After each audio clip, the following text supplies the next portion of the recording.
প্রথম জিনিসটা হচ্ছে মানুষকে বুঝতে হবে, এক নম্বর জিনিস হচ্ছে এই গরম কিন্তু যে কোনো সাধারণ সুস্থ মানুষকে within a fraction of a second অসুস্থ করে দিতে পারে। অর্থাৎ মারাত্মক একটা হিট আমাকে এক্ষুনি হিট স্ট্রোকে 2 মিনিটের মধ্যে আমার মৃত্যুর কারণ হতে পারে। ফলত যে জিনিসগুলো মাথায় রাখতে হবে যে চড়া রোদে আমি যাওয়াটা অ্যাভয়েড করব। যদি যাই তাহলে মাথায় নিশ্চিত ছাতা ব্যবহার করব। যদি যাই তাহলে নিশ্চিত চোখে একটা সানগ্লাস পরব। যদি যাই তাহলে সম্ভব হলে মুখে একটা সানস্ক্রিন ব্যবহার করব। তাপপ্রবাহ আগামী এক সপ্তাহ কন্টিনিউ করবে দক্ষিণবঙ্গে। তাপমাত্রা বরং আগামী 2-3 দিনের মধ্যে আরও 1 থেকে 3 ডিগ্রি মতো বাড়বে দিনের তাপমাত্রাটা। দক্ষিণবঙ্গের প্রায় সমস্ত জেলাতেই তাপপ্রবাহের সতর্কতা থাকছে। তীব্র তাপপ্রবাহের সতর্কতা রয়েছে কয়েকটা জেলায়, যেমন 25 তারিখে যদি বলা হয় দক্ষিণ 24 পরগনা, পূর্ব মেদিনীপুর, পশ্চিম মেদিনীপুর, পূর্ব পশ্চিম বর্ধমান, হাওড়া, হুগলি, এই জেলাগুলোয় তীব্র তাপপ্রবাহের সতর্কতা রয়েছে।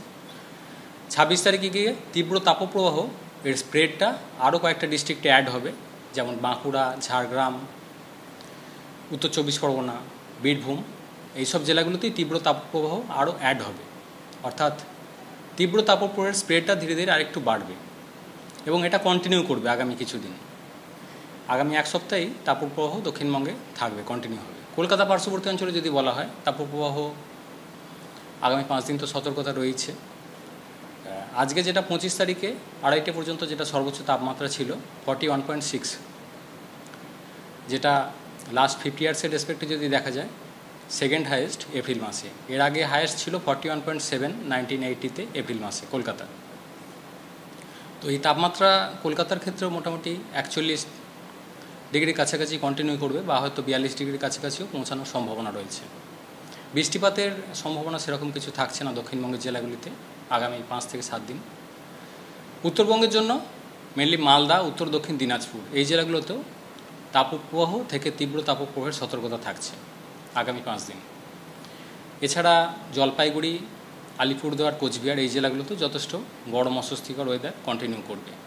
বৃষ্টিপাত বলতে মেনলি উত্তরবঙ্গের একদম উত্তরের জেলা দার্জিলিং, কালিম্পং, সংলগ্ন জলপাইগুড়ি, এই জেলাগুলো হয়তো 2-1 জায়গায় লোকালাইজড বৃষ্টিপাতের সম্ভাবনা থাকবে আগামী কয়েকদিনের।